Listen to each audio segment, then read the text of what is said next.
This is how we remove the mount on this '97 Honda Civic. First, we had to drill the hole to get access to the bolt at front. We had to break or cut the bolts because of the rust that they have. We have to force the old mount in order to remove it.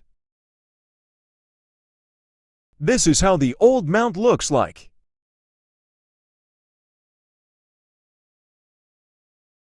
We had to cut on the side of the frame to remove the bolt on the rear part of the mount.